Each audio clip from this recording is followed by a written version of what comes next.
I was listening to someone share recently about how a family member of theirs was in the last stages of cancer.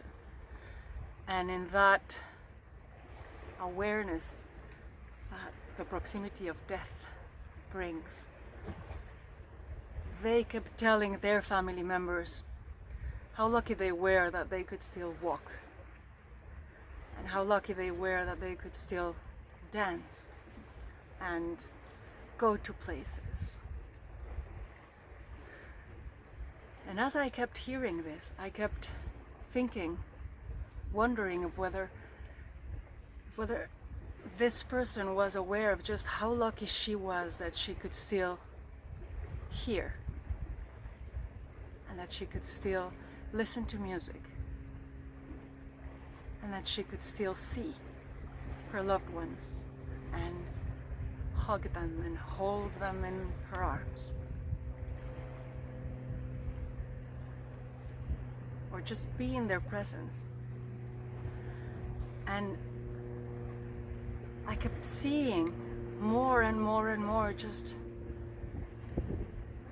how lucky we are to be alive, to be here, to be present, and to be aware.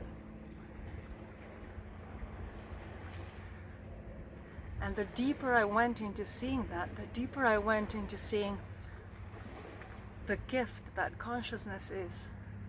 Just this awareness of moment to moment to moment.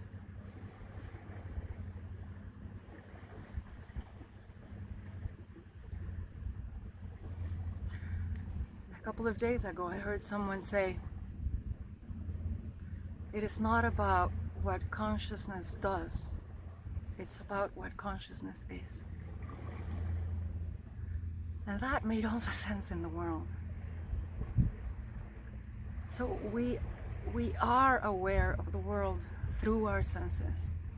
And I am aware right now of the sun on my skin and the warmth it brings, and the sound of the waves lapping against the rocks.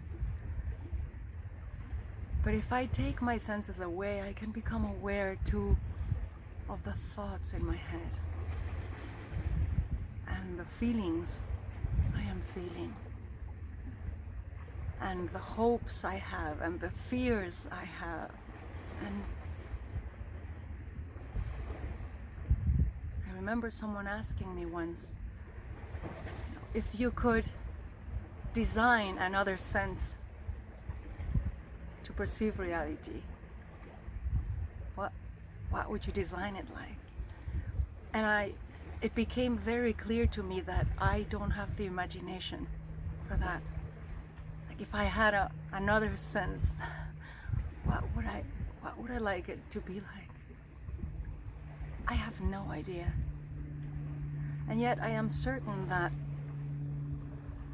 consciousness is fed not only by the five senses that we know. There is so much more going on that we don't know about.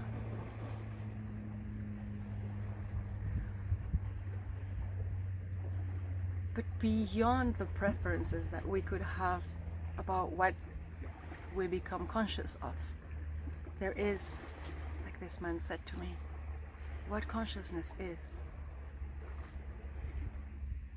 And as we leave behind the territory of what consciousness does and what it brings, and we start going into what it is, the quieter we get, the quieter our mind becomes, the more stillness there is to experience whatever is being experienced. And in that stillness,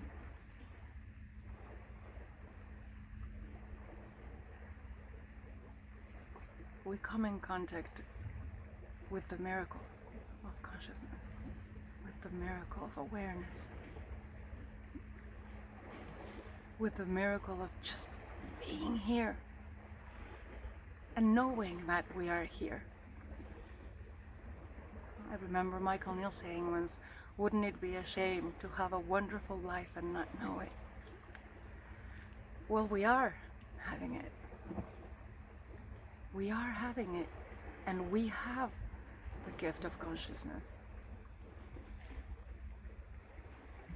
Wouldn't it be a shame to not be aware of it? And it seems to me like the deeper we go into the miracle of what consciousness is and not what it does, the deeper we go into the miracle we are, the mystery we are. And suddenly this mysterious, miraculous existence behind what we are experiencing comes to life.